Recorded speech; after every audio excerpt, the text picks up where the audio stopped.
কি খবৰ সকলোৰে? আশা কৰোঁ সকলো ভালে আছে, সকলো কুশলে আছে। আজি আপোনালোকৰ ওচৰত এটি মই ভিডিঅ' শ্বেয়াৰ কৰোঁ বুলি ভাবিছোঁ। আপোনালোকৰ ঘৰত যদি মুৰ্গী আছে, মুৰ্গী পুহিছে আপোনালোকে, মুৰ্গী যদি চৰ্দি লাগে আপোনালোকে কেনেকৈ গম পাব? তাৰমানে সেই বস্তুটো আপোনালোকক দেখুৱাই দিওঁ বুলি ভাবিছোঁ মই।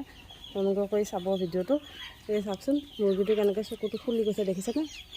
দুটা ছাইডত চকুটো ফুলি গৈছে। এনেকৈ যদি ফুলি যায় আপোনালোকে গম পাব মুৰ্গীটো পূৰা চৰ্দি লাগি গৈছে। তাৰমানে আমাৰ ফাৰ্ম আছে, মুৰ্গী ফাৰ্ম।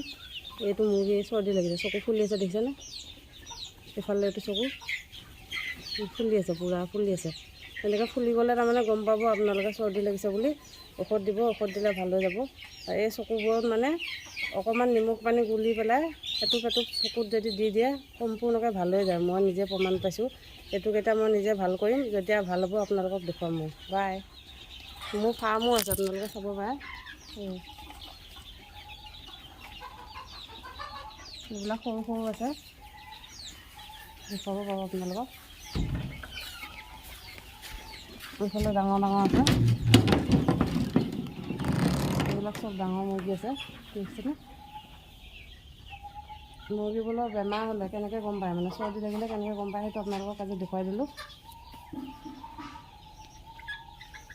বাই।